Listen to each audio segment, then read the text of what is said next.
Minha sogra me imobilizou com a ajuda do meu marido e eu ainda fui à defesa da minha tese. A frase vinha e voltava na cabeça de Catalina como um nó que não se desfazia. Não era apenas a imagem do corpo contido, nem o eco das risadas baixas na cozinha. Era a sensação de que algo dentro dela tinha sido arrancado à força, como quem arranca uma página de um livro que se cultivou durante anos.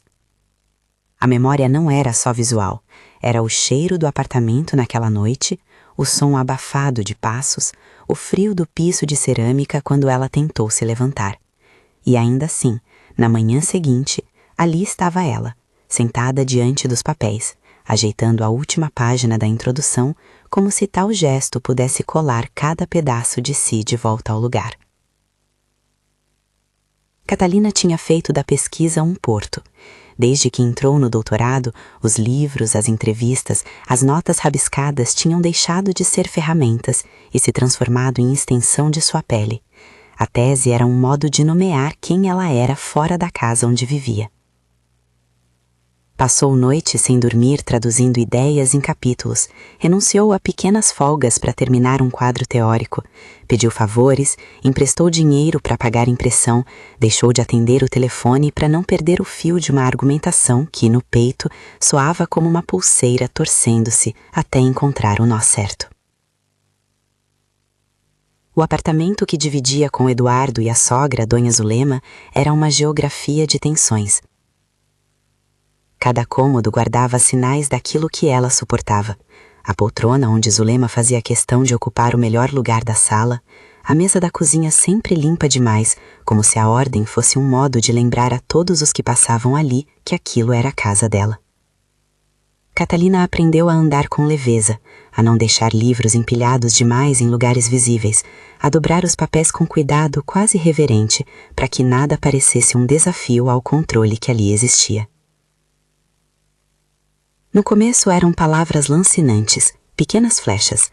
Você fala muito de teoria para alguém que não tem família, dizia Zulema quando Catalina explicava um conceito. Um homem precisa de uma esposa que o ame, não de uma acadêmica distante, repetia Eduardo em voz baixa, como quem lançava uma desculpa ao ar. Palavras podem parecer inofensivas quando estão semente. Crescem, porém, em terrenos pedregosos e tornam-se muros. Os atos surgiram depois. Primeiro como descuidos que pareciam acidentais, um copo de café sobre a pilha de artigos que ela vinha anotando havia semanas, uma janela deixada aberta numa tarde de chuva que transformou fichas de campo em papéis colados. Catalina reagia com pressa, saco de lixo na mão, secando e tentando salvar o que fosse possível. Explicava, pedia calma. Eduardo oferecia desculpas com o rosto virado para longe. Zulema dizia que era besteira, que a pesquisa era só um hobby, não coisa de gente real.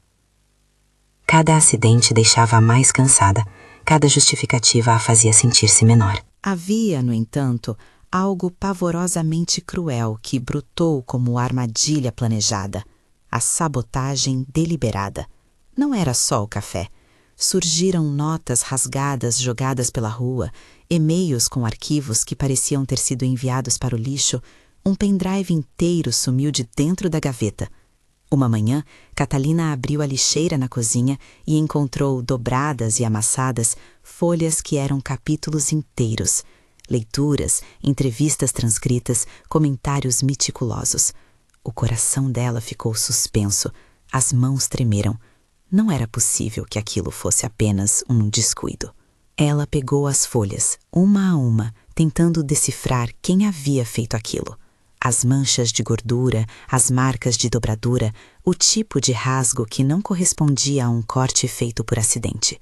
Encontrou, no bolso de um casaco de Zulema, anotações que mencionavam nomes de colegas, palavras cruzadas que pareciam mapear pontos frágeis da aparência de Catalina. A sensação foi de violação profunda. Alguém tinha lido, estudado os pontos fracos e escolhido feri-los. Na faculdade, com o professor Sandoval, a reação foi de choque e ação. Sandoval era um homem de poucas ilusões sobre o academismo, mas tinha um afeto por seus alunos. Quando Catalina levou a ele o resto em frangalhos dos capítulos, ele não minimizou. Marcou uma reunião, ofereceu tempo de laboratório e uma sala para trabalhar. conseguiu que a secretaria desse prioridade para uma reimpressão. Não adianta chorar as páginas que se perderam se não escrevemos as que faltam, disse ele com aquela voz que combinava rigor e ternura. Foi o empurrão de que ela precisava para não se deixar afogar. Ainda assim, reconstruir não significava voltar ao estado anterior. Havia detalhes que só o peso da conversa tinha produzido, frases que só nas horas de sono vinha a assimilar. Um dado coletado numa entrevista havia sido anotado em margem de jornal, e o jornal fora queimado por Zulema para limpar o cheiro de fumaça, depois de uma fritura. Outras gravações tiveram a bateria descarregada no momento em que Catalina mais precisava. No espelho, Catalina via os olhos de alguém que dormia de modo irregular e acordava com um cansaço que vinha de dentro. Havia raiva, sim, e uma vontade enorme de quebrar coisas, mas havia também um cálculo frio. Precisava chegar à defesa. Eduardo, por sua vez, foi um enigma. Não se tratava de um monstro saído de um roteiro fácil. Ele tinha gestos pequenos de gentileza. Trazia o café em manhãs de exame, lembrava de datas que a família apreciava. Mas em momentos que pediam lealdade, optava pelo silêncio ou por um posicionamento que a deixava à deriva. Havia atitudes que se pareciam com omissão e outras com cumplicidade. Em discussões acaloradas, ele se colocava entre a mãe e a esposa com a mesma tranquilidade que alguém troca de camisa, como se não percebesse que o ato de alinhar-se com a mãe era escolher um lado. A neutralidade dele era uma forma de violência. Quando Catalina chorou depois de encontrar parte do material no lixo, Eduardo apertou a mão dela, gesto comovente, mas disse: "Não vamos transformar isso numa guerra. Sua tese é importante, mas a nossa casa precisa de paz." A frase caiu como um pano úmido sobre as chamas que ela tentava manter acesas. Paz, para Eduardo, parecia importar mais do que a integridade do trabalho dela. E quando as coisas passaram a piorar, ele olhava para Zulema com aquela expressão de quem espera ser aplaudido, de quem prefere manter a corrente branda do lar a confrontar uma tempestade. Foi assim, entre desavenças, tentativas de reescrever capítulos no chão da sala em noites em que Catalina segurava o rosto com as mãos para não chorar alto e acordar a casa inteira, que ela começou a planejar. Planejar não era só organizar slides de defesa, era um gesto de sobrevivência.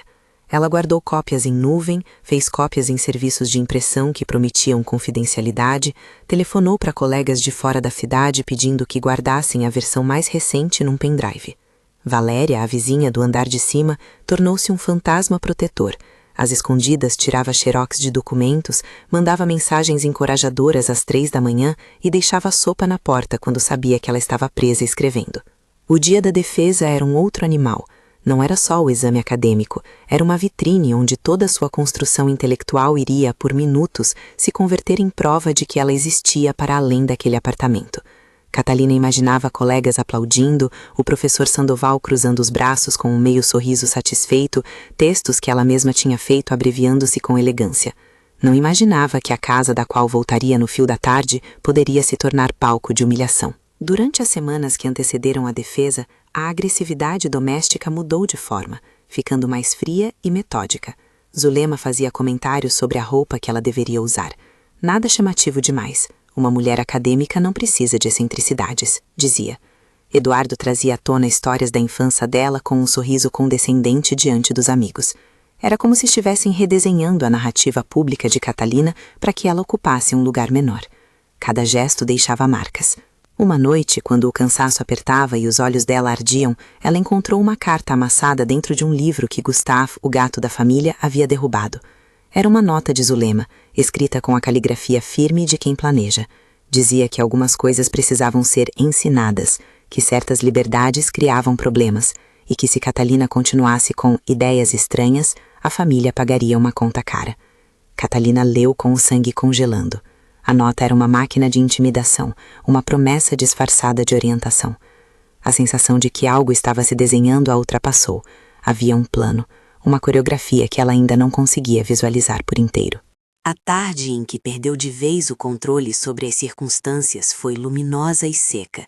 Ela tinha conseguido imprimir as últimas cópias do seu trabalho em um centro de cópias na universidade. Voltou para casa com a pasta protegida dentro de uma sacola de papel. Na cozinha, a pasta desapareceu. Procurou por toda parte. Gavetas, debaixo de almofadas, até entre as roupas do armário. Nada. Eduardo fingiu surpresa quando ela o confrontou, mas seus olhos estavam vazios, como alguém que já havia decidido não pertencer à luta dela. Zulema comentou, com aquela calma que corta: se você quer ser reconhecida, precisa aprender a administrar o que tem. Não adianta acumular papel como se fosse única dona da razão.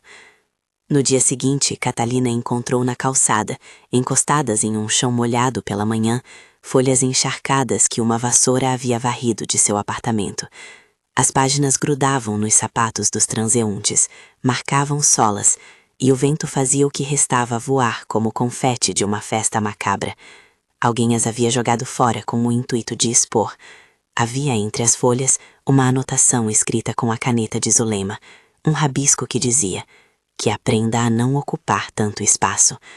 Catalina colou a testa nas páginas molhadas e deixou chorar, um choro preso, grave, de quem viu um território de décadas virar ruína em um gesto. Na noite que antecedeu a defesa, ela deu uma última revisão, reescreveu algumas conclusões, praticou a entonação das frases em frente ao espelho do quarto.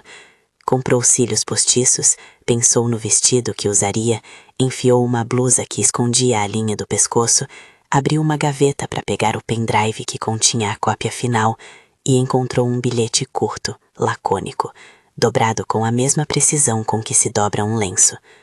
Vai, mas não se esqueça de onde veio.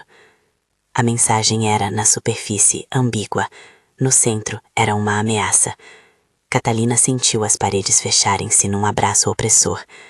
Respirou fundo, pegou o celular e ligou para Sandoval, com a voz que tremia só um pouco. Ele ouviu, afirmou que estaria presente, que a banca era justa e que não haveria como tirar a cor daquilo que era verdade.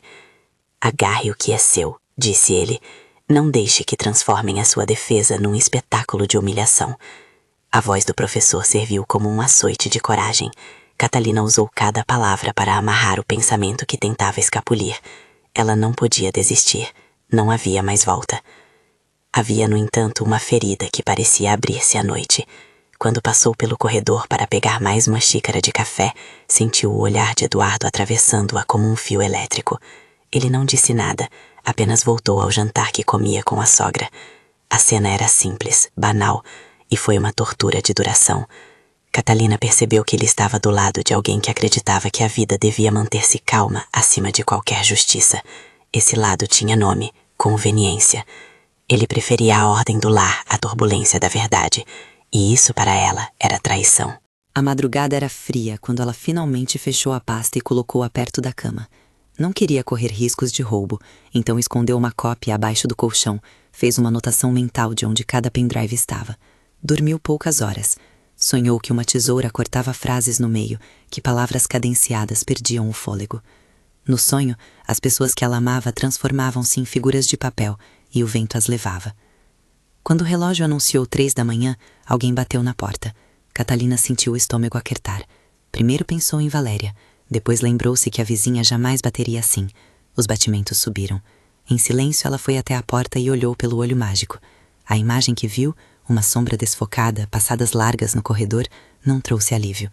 Lembrou-se de ter deixado a janela da cozinha entreaberta para o gato sair e de ter detestado o barulho do corrimão daquele outro andar. Pegou o telefone. Tremia. Afastada do olho mágico, foi surpreendida por um som de passos dentro do apartamento. Não havia tocado a campainha. O coração bateu contra a caixa torácica como quem reclama por espaço. Antes que pudesse pensar em chamar por Eduardo, ouviu uma voz conhecida, rouca, imponente, que cortou o ar da sala como um som metálico. Abra. Era Zulema. Catalina recuou, a mão colando-se ao batente. O que você quer a esta hora? Murmurou, já indo em direção à sala, porque algo dentro dela sabia que recuar seria permitir uma sequência mais extensa. A casa ficou elétrica, como se toda a fiação estivesse sendo reconfigurada. Eduardo estava ali quando ela entrou na sala. Sorriu, um sorriso que não chegava aos olhos. Ele segurava uma toalha nas mãos, como se fosse ajudar em algo pequeno. Atrás deles, Zulema trouxe 2 travesseiros, uma cera para cabelo e o rolo da máquina de cortar. Catalina sentiu o mundo inclinar. A sensação era de um livro sendo virado para uma página que ela não havia escrito. Cala a boca e deixa eu falar, disse Zulema, com uma calma que era tirania em outras roupas. A voz dela era aquele tipo de coisa que se cumprimenta com obediência. Não vamos fazer bagunça. Vamos só lembrar a menina do seu lugar. Catalina abriu a boca para responder. Pensou em correr, mas a escada estava entre ela e a porta. Sentiu as mãos de Eduardo pousar-lhe nos ombros com gentileza contida, como quem acalma um animal. Não precisa dramatizar, disse ele. Vai ser rápido. Em menos de um segundo tudo se transformou. As mãos não eram mais socorro, eram contenção. Um peso desceu sobre o corpo de Catalina. Não era apenas físico, era o peso de um mundo que se fechava. Tentou empurrar, mas as mãos que a seguravam tinham sido treinadas para resistir. As de Eduardo, por outro lado, pareciam hesitantes e decididas ao mesmo tempo, como quem obedece a uma ordem e sente culpa por fazê-lo. Havia no ar o ruído de metal da máquina sendo ligada, um som que ela jamais esqueceria. Um ruído frio, militar quase, que combinava com a ideia de que aquilo fazia parte de uma lição. A sensação de imobilização veio primeiro como um formigamento, depois como uma pressão no peito. Catalina conseguia ouvir o próprio sangue, sentia o ar ser comprimido, mas também percebia de forma clara e devastadora a traição. Sua voz, pequena, perguntou por quê, e a única resposta foi o silêncio e o zumbido da máquina. Quando as mãos alheias acariciaram seu cabelo pela última vez antes da lâmina, foi como se alguém pegasse um fio de sua história e o puxasse para fora sem cerimônia. Havia naquele ato um desejo de reduzir sua identidade ao que restava numa cabeça. Por instinto, ela tentou não pensar em nada. Pensou na tese, em cada frase, no esforço contínuo. Contou em silêncio as páginas que havia decorado, repetiu as principais conclusões como se rezasse, e a cada repetição tentava proteger algo que não se podia ver. Sentiu o perfume velho de Zulema, lavanda encobrindo amônia, e a sombra enorme de Eduardo sobre o peito. Pensou no rosto do professor Sandoval, pensou no andar torpe de Valéria ao deixar a sopa, pensou no gato Gustave miando atrás da porta. Tudo isso passou rápido, como uma pequena coleção de imagens que não tinham mais espaço. Quando a ação terminou, Catalina ouviu passos se afastarem, o bater descuidado de um sapato no corredor. Alguém deixou a porta entreaberta. O espelho da sala devolveu-lhe em pedaços a imagem de uma mulher com uma cabeça que tremia de frio, com lágrimas que vinham agora finalmente a galope, um choro que não fazia som, só sacudidas, como a manta de um navio. O corpo dela estava marcado não pela dor física mais intensa, mas pela humilhação. Ficar ali, exposta ao olhar da própria casa, saber que aquilo fora feito por alguém que deveria protegê-la. Durante minutos que pareciam horas, Catalina permaneceu imóvel no centro da sala. Havia ao redor objetos que testemunhavam o atentado, a máquina de cortar no chão, um fio solto enrolado como serpente, pedacinhos de cabelo espalhados como um mapa de traição. Pensou em se levantar, em ir até a universidade, em usar o que restava para provar que não seria reduzida a um objeto de escárnio. Mas o corpo estava pesado e a garganta uma ferida. E naquela imobilidade nasceu uma determinação clara como lâmina. Ela iria defender sua tese. O que aconteceu depois foi uma sequência de decisões tomadas em estado quase automático. Recolheu o que pôde do que restava do material, juntou pedaços de folhas úmidas, guardou-os numa pasta plástica como se fosse um relicário. Pegou o telefone e digitou o número do pai, olhando para a escuridão do corredor por cima do ombro. Havia medo de que, ao estender a mão, a casa pudesse novamente arrancar algo dela sem piedade. Havia também uma expectativa por socorro. No entanto, antes que pudesse apertar para ligar, ouviu passos no prédio. Passos firmes. Alguém batia no portão. Catarina sentiu um frio que não era só pelo corpo. Era o frio de saber que as consequências daquela noite iam extrapolar a intimidade do apartamento. A porta do prédio abriu-se com um estalo. Um automóvel freou. Vozes, graves, enérgicas, cruzaram o hall. Ela não sabia ainda o que aquilo traria, mas soube, naquele instante, que aquilo já havia ocorrido. A invasão havia quebrado uma linha que até então parecia impenetrável. Do lado de dentro, o silêncio era espesso. Do lado de fora, passos apressados se aproximavam. Catarina apoiou as mãos no balcão da cozinha, respirou fundo e, por um segundo, deixou-se cair em pensamentos de fuga. Pegar um táxi e ir para qualquer lugar onde ninguém a reparasse, dormir em chão de outro lar, fazer da solidão um cobertor. Mas havia uma bateria de pequenas verdades que a puxaram de volta. A banca, as horas de estudo, todas as pessoas que acreditavam no que ela havia escrito. Cada uma dessas verdades falava de continuidade, de existir apesar de tudo. Quando a fechadura girou, Catarina ainda estava de pé, com a pasta debaixo do braço, os dedos apertando os cantos do plástico. A sombra na porta era ampla. A voz que entrou na sala primeiro não foi a de Eduardo, nem a de Zulema. Foi um homem que respirava com disciplina, que falou o nome dela com uma autoridade que atravessou o ar do apartamento. Catarina, ela reconheceu a voz antes de ver o rosto. Era o timbre que lembrava ordens recebidas e cumpridas com honra. Era a voz do pai. Ela reconheceu a voz antes de ver o rosto. Era o timbre que lembrava ordens recebidas e cumpridas com honra. Era a voz do pai. O corpo de Catarina respondeu primeiro ao som. Um encolher, quase uma tentativa de encolher-se para dentro da própria pele e desaparecer. A mão que segurava a pasta tremia. Por um segundo inteiro, pensou em não abrir a boca. Havia ainda um medo de criar mais ruído, de provocar uma resposta que pudesse reabrir a noite. Mas a figura que surgiu na porta não era a de um juiz implacável. Era um homem cujo rosto trazia linhas de preocupação e compreensão. General Diego Alejandro Castilho entrou sem pressa. Mediu a sala com olhos que tinham visto muitas tempestades e parou diante dela. "Filha", disse ele, e a palavra foi um abrigo. Catarina sentiu algo como uma maré que ia e vinha. Havia alívio, sim, mas acompanhado por uma raiva fina e pontiaguda, como metal esfregado. As mãos do pai passaram com cuidado pela superfície da mesa. Encontraram a máquina de cortar, os fios, os pedaços de cabelo. Um movimento rápido, de quem não quer escarafunchar a ferida para satisfazer a curiosidade alheia, mas precisa entender o que aconteceu para agir. "Como você está?", ele perguntou, sem pressa. Não era um pedido para que ela repetisse a cena. Era uma tentativa de sondar, de avaliar os limites da ferida. Ela respondeu com um aceno, os mais mínimos sinais, a garganta rouca, os olhos inchados. Em seguida, tudo aconteceu em pequenos atos precisos, quase mecânicos. Diego pegou o casaco do ombro e envolveu Catalina numa proteção que era ao mesmo tempo concreta e simbólica. Telefonou, pediu calma. Havia no tom dele algo de autoridade, mas também a fratura de alguém que, apesar da disciplina, não conseguia fingir que aquilo era apenas um problema doméstico menor. Quando a porta se fechou novamente, o silêncio entre eles foi ocupado por decisões rápidas, sem dramas desnecessários. Não era a hora de cenas grandiosas. Havia antes necessidade de logística. Diego falou com firmeza sobre levar Catalina a um lugar seguro, sobre não permitir que ela ficasse sozinha até depois da defesa, sobre contactar o professor Sandoval. Ela escutou e por dentro foi somando atos, guardar provas, proteger o trabalho e encontrar um lenço capaz de esconder o sinal da humilhação. Ali, no precipício entre o horror e a necessidade de resposta, a cabeça raspada de Catalina deixou de ser só ferida para se tornar uma chave, uma prova viva daquilo que ela não iria mais permitir que definisse sua trajetória.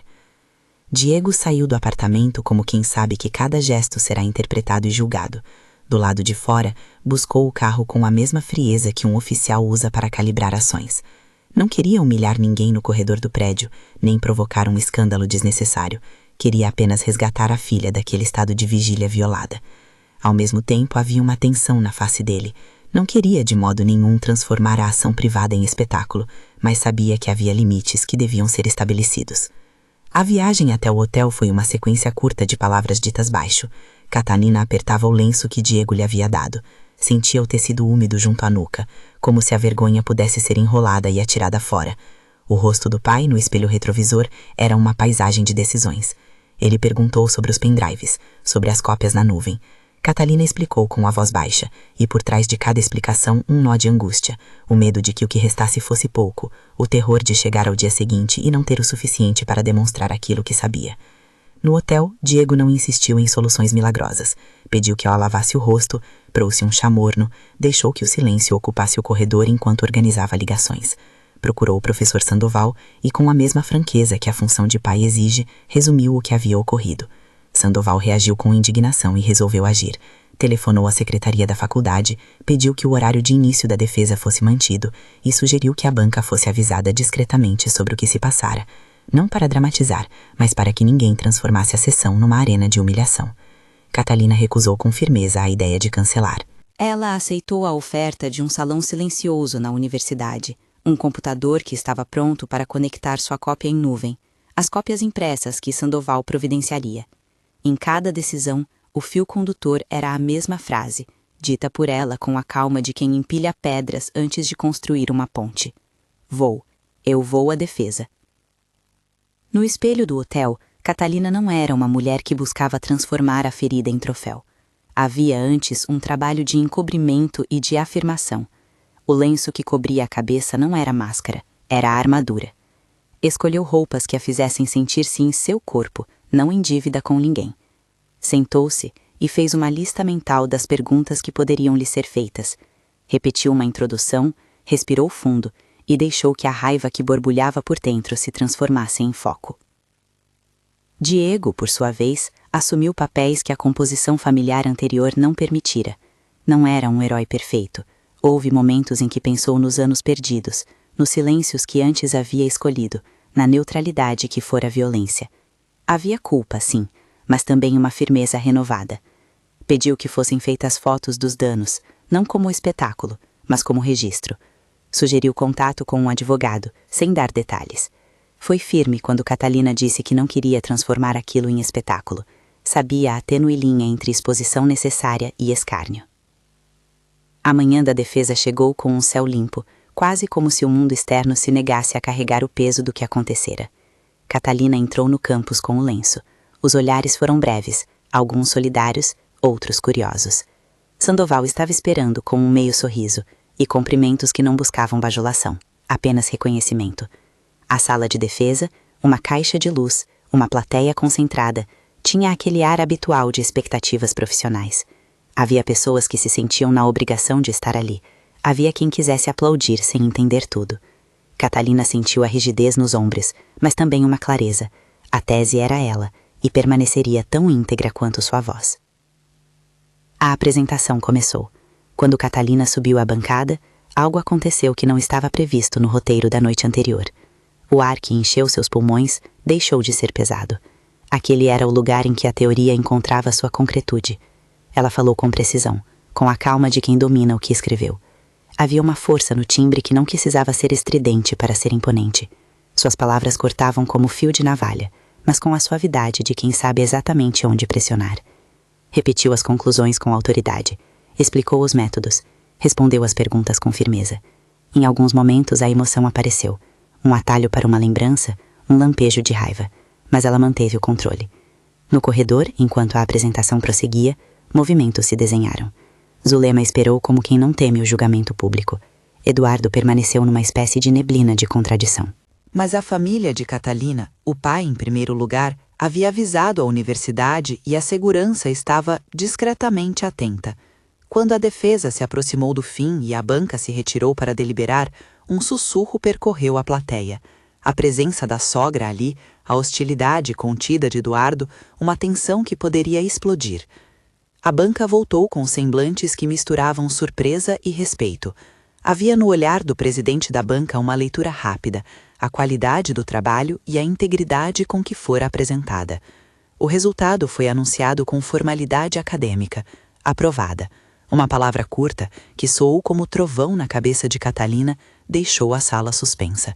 Havia ali o reconhecimento de anos de esforço. As palmas vieram, num primeiro instante hesitantes, depois sinceras. A alegria foi interrompida por um murmúrio que se transformou em conflito menor. Uma figura alta na porta, Zulema, veio até a sala com o rosto inflamado, como quem leva a humilhação para coroar a vitória alheia. Eduardo ficou ao lado dela, uma sombra dividida entre culpa e necessidade de se manter no mesmo lado que a mãe. Diego, que aguardava discretamente num canto, levantou-se com um passo seguro. Em poucos movimentos, a situação ganhou contorno público. Palavras foram trocadas. Zulema fazia acusações veladas, enxertadas em justificativas de família. Catalina sentiu a tensão como um calor novo, não mais de medo, mas de prontidão. Ela não iria recuar. Foi o pai quem falou primeiro, com calma cortante.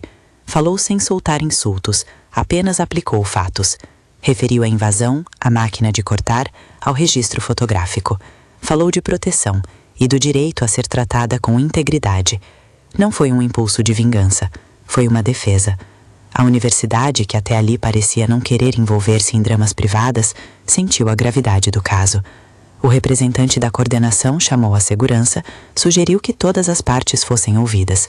Não porque a instituição quisesse julgar o que era íntimo, mas porque o ato ocorrido havia ultrapassado a linha que separa a vida privada e violência passível de intervenção.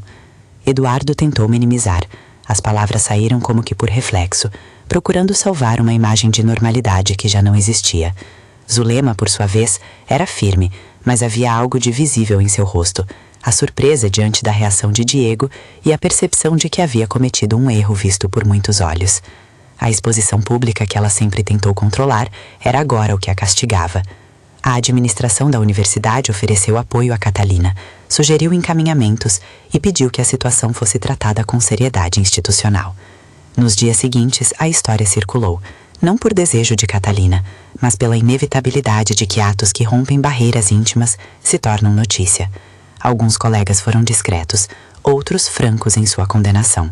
O professor Sandoval ficou como testemunha do trabalho e do caráter profissional de Catalina. A comunidade acadêmica, em partes, se posicionou. Havia cartas de apoio, manifestações silenciosas e conversas que ajudaram a formar uma rede de proteção. Esse ambiente não apagava a dor, mas criava um chão firme para a continuidade. Do lado de fora da universidade, as consequências domésticas foram se desenrolando de forma real e plausível. Catalina e Diego conversaram longamente. O pai a ouviu desabafar, sem pressões morais ou decisões impostas. Ele mostrou-se firme quanto à necessidade de medidas legais, embora deixasse que a filha decidisse o que queria fazer. Catalina, com a cabeça ainda fresca das emoções, optou por iniciar um processo de separação. Não porque buscasse punição, mas porque compreendia que continuar a viver sob o mesmo teto, com a presença de quem a havia humilhado, seria resignar-se a uma versão da vida menor. O divórcio foi processado com as complexidades que as situações humanas impõem: advogados, conversas, posições que se cruzavam entre ressentimento e desejo de regulação. A narrativa pública que Zulema tentara controlar desmoronou em parte por sua própria ação. Não foi um juízo imediato de culpa absoluta, foi a exposição de comportamentos que não cabem em relações de afeto. Eduardo, por sua parte, foi obrigado a enfrentar as contradições de sua posição. Havia quem, na família, visse nele fragilidade e hipocrisia. Ele teve que responder a si mesmo e a outros sobre as escolhas de não ter se posicionado ao lado da esposa. Catalina evitou transformar o processo num palco. Não buscou holofotes. Ainda assim houve accountability. A universidade aceitou a versão dos fatos como motivo para a ação interna. Não no sentido de punir com o espetáculo, mas de preservar o ambiente acadêmico. A imagem pública de Zulema perdeu muito de sua autoridade. Neutros que antes olhavam com condescendência passaram a tratá-la com distância. Não foi uma vingança, foi consequência. A vida social que ela imaginara como sua base de poder ficou rachada. Reconstituir o trabalho consumiu energia que Catalina antes poderia ter dedicado a outros projetos. Mas havia agora algo que a movia com mais clareza. Cada página reescrita era também um gesto simbólico de recolhimento do que lhe fora roubado. Colegas, professores e alguns amigos ajudaram. Valéria, a vizinha, tornou-se presença frequente. Passou a pedir para acompanhar as réplicas de capítulos, a cotejar notas, a trazer café em tardes longas. O professor Sandoval abriu portas, apresentou a Catalina a colegas de outras universidades, discutiu a possibilidade de publicação. A tese, que era antes território íntimo, ganhou contornos públicos de reconhecimento. A defesa transformara-se numa marca. A mulher que fora humilhada ia lá cumprir seu dever acadêmico, e o fez com excelência. Com o tempo, as feridas físicas sumiram, mas a memória carregou cicatrizes. Catalina procurou terapia. Houve sessões de silêncio, de choro contido e momentos de raiva trabalhada. A terapeuta ajudou a entender o que era reparável por si e o que dependia do mundo. Não houve discursos de cura instantânea, houve passos, retomar o controle da própria imagem, receber olhares que não pediam explicação, aprender a não justificar sua existência. Isso foi trabalho, muitas vezes solitário. A rede de apoio, porém, foi decisiva. Diego, mesmo com suas falhas anteriores, esteve presente de forma prática. Ajudou com burocracias, com logística, com caminhos que exigiam uma mão firme. Não sem diferenças. Houve discussões, confrontos sobre limites, sobre como reatar laços quebrados. A relação entre pai e filha ganhou outra textura, menos idealizada, mais real. O processo contra Eduardo e Zulema transcorreu com passos que não advogam milagres. As instituições quiseram ouvir, registrar e agir de acordo com suas regras internas. Nada prometeu uma punição mitológica. Houve apurações, medidas de proteção e, em alguns casos, repercussões sociais. Afastamento de certas funções comunitárias, perda de credibilidade entre conhecidos. Catalina foi prudente em não narrar o processo como vitória completa. Sabia que a justiça raramente sela feridas com perfeição, mas reconheceu que aquilo impôs limites e prevenção. Seu objetivo sempre foi a proteção de si e a preservação de sua carreira. Meses depois, a vida ganhou novos tons. Catalina não voltou a viver com Eduardo, formalizou a separação, reorganizou suas rotinas. Encontrou trabalho em uma universidade que valorizou sua competência, publicou artigos, recebeu convites para palestrar. A trajetória profissional seguiu crescendo como consequência direta de seu esforço, não de uma exibição do sofrimento. No meio desse movimento, conheceu Andrés, primeiro como colega de trabalho, depois como presença que ocupou espaços com generosidade. Andrés era discreto, paciente e não buscou preencher ausências com palavras vazias. Com o tempo, o que nasceu entre eles foi uma parceria baseada em respeito, e não em reparação. O encontro com Andrés não foi uma cura instantânea. Houve dúvidas, receios, a necessidade de manter suas linhas de sentido. Ele não exigiu que ela fosse curada para então se aproximar. Aproximou-se respeitando limites, acompanhando conquistas e recuos. Juntos foram construindo projetos, viagens pequenas, conversas noturnas em que partilhavam livros e planos. Andrés viu a fortaleza de Catalina nas horas em que ela defendia ideias no Congresso e a fragilidade nas noites em que as lembranças vinham como vento. Ele escolheu estar sem precisar salvar. Essa escolha, simples e rara, teve impacto. Catalina percebeu que laços novos não exigiam pagamento de dívida emocional. Anos depois, quando Miguelito nasceu, a cena foi de ternura e surpresa. Ter a maternidade não foi uma forma de conserto, foi uma adição ao poema que a vida continuava a escrever. Catalina sabia que o filho carregaria uma herança de histórias, mas também muita leveza recém-conquistada. Diego, avô, chorou de um modo contido e orgulhoso no dia em que segurou o menino. Não como uma redenção absoluta, mas como reconhecimento daquilo que se construíra com esforço. A presença de Andresa ao lado dela nesse momento foi discreta, absolutamente comprometida com o cuidado e sem teatralidade. A carreira acadêmica de Catalina não escapou da sombra do episódio. Nada que se vive tem exatamente isso, mas também cresceu por sua competência. Publicações, convites para docência, convites a congressos. A tese transformou-se em livro, com capítulos que circulavam em discussões sobre gênero e violência simbólica. Catalina passou a usar sua voz de forma estratégica, participou de debates, colaborou com iniciativas de proteção a estudantes e, quando sentiu que havia espaço, falou sobre sua experiência. Não buscou instrumentalizar o trauma, falou com responsabilidade, sempre ressaltando que cada trajetória é singular e que apoio e redes são essenciais. A decisão de transformar a vergonha em força foi um processo longo, nem sempre foi elegante, teve recaídas e noites de choro. Teve também encontros pequenos que ecoaram como vitórias. Um aluno agradecendo por uma orientação, uma leitura que tocou um leitor distante, o reconhecimento de colegas. A vida cotidiana passou a ter instantes de celebração. Um café tomado em silêncio com Andrés, um livro novo na estante, uma apresentação bem-sucedida em um congresso. Pequenas vitórias que, somadas, compuseram a recuperação. Houve também um trabalho de reconstrução de imagem pública. Catalina conversou com a universidade sobre políticas de proteção, participou de rodas de conversa sobre abuso e controle emocional, ajudou a implementar mecanismos que servissem para que outros alunos não precisassem passar pelo mesmo. Ela sabia que não era obrigação sua resolver tudo. Sabia também que a sua experiência poderia servir para abrir diálogos. Fazê-lo foi uma escolha que impôs mais dor, sim, mas também oportunidades de prevenção. O ápice simbólico daquele período ocorreu alguns anos depois, num salão em que Catalina recebia colegas por ocasião do lançamento do livro que nascera da tese. Havia entre os presentes pessoas que assistiram à defesa, professores que foram importância estratégica naquele momento, Valéria com seu sorriso sempre pronto. Diego estava ali, com seu traje de civil próximo, orgulhoso, mas sem incorrer no gesto paternal que tudo resolve. No palco, Catalina falou sobre o caminho intelectual que a guiou, mas também sobre o que significa manter dignidade diante do que a destrói. Não foi uma fala melodramática, foi um testemunho que buscava transformar vergonha em ferramenta de mudança. No final da noite, quando os convidados se dispersavam, ela saiu para o pequeno pátio dos fundos. O ar fresco bateu-lhe no rosto. Miguelito, já com alguns anos, corria entre as mesas. André segurava a mão de Catalina de um jeito que não aprisionava. Era a presença. Ao olhar para o céu, Catalina teve consciência de algo fundamental. Não havia uma linha que apagasse o que fora feito contra ela, mas havia agora um fio que ligava passado e futuro de forma nova.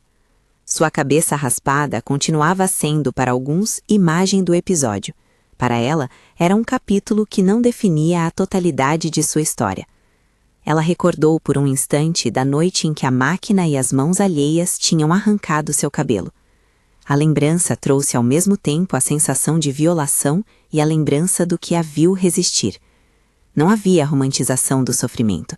Havia, sim, reconhecimento de que algo quebrado servia agora como alavanca. A humilhação transformara-se em denúncia, e a denúncia foi o começo de políticas que visavam proteger outros. Mais do que isso, transformara-se em um pacto consigo mesma de que sua vida valia mais do que o que alguém insistira em reduzir. Quando Miguelito correu até ela e enfiou a mão na sua, Catalina riu. Era um riso de pertencimento, de coisa reencontrada. Havia ali um equilíbrio que não era natural, mas construído. Diego aproximou-se e, sem palavras grandiosas, colocou a mão sobre o ombro da filha. Não como quem reescreve o passado, mas como quem consolida o presente.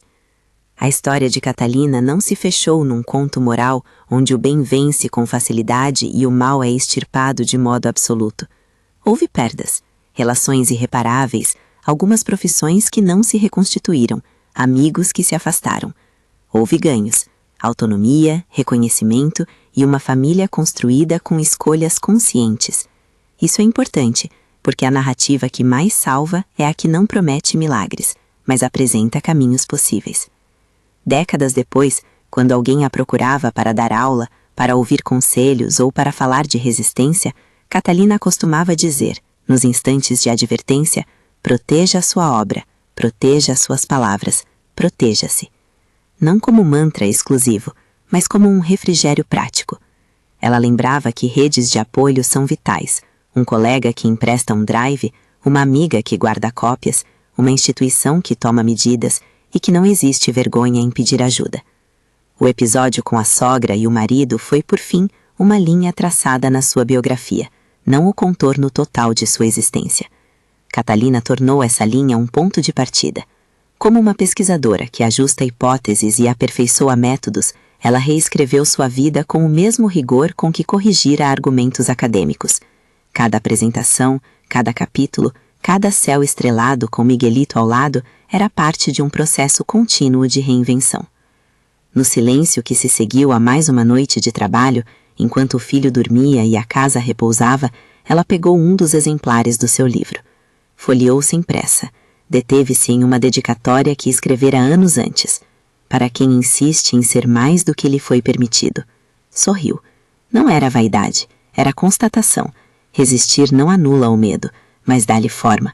E a forma, bem delineada, ajuda a caminhar. Seus passos foram lentos até a janela. Olhou para a rua onde morara outrora com Eduardo e Zulema, para as pessoas que passavam, para os sinais que a vida ia deixando. Não desejou vingança. Desejou que ninguém mais tivesse de suportar o que suportara. E por isso, trabalhou. Levou seus conhecimentos para fora dos muros universitários, participou de grupos de apoio, conversou com políticas públicas sobre prevenção e acolhimento. Não alegava soluções fáceis. Sabia que a justiça é trabalho lento, mas acreditava em medidas concretas. A história que começou com um ato de humilhação concluiu-se na prática com mutações. Catalina não se tornou apenas vítima nem apenas personagem de livro, tornou-se agente de sua própria narrativa. Reorganizou a vida, ganhou uma família construída por escolhas conscientes e construiu um legado acadêmico que transcendia o episódio. Aos que perguntavam sobre coragem, ela respondia com um encolher de ombros e uma certeza clara. Coragem, muitas vezes, é simplesmente continuar. E assim, quando alguém ler este relato ou se lembrar do título escandaloso que circulou naquela época, que lembre também da sequência, não como receita, mas como possibilidade. Que se lembre de que a humilhação pode ser transformada em afirmação quando existe rede, quando há ação institucional que não silencia, quando a pessoa decide que não será reduzida àquilo que lhe fizeram. Que se lembre, acima de tudo, que a dignidade é um projeto contínuo. Se esta história tocou você de algum modo, deixe nos comentários o momento em que você sentiu que precisou defender sua dignidade. Se puder, curta e compartilhe com alguém para quem essa mensagem possa ser um sopro de força.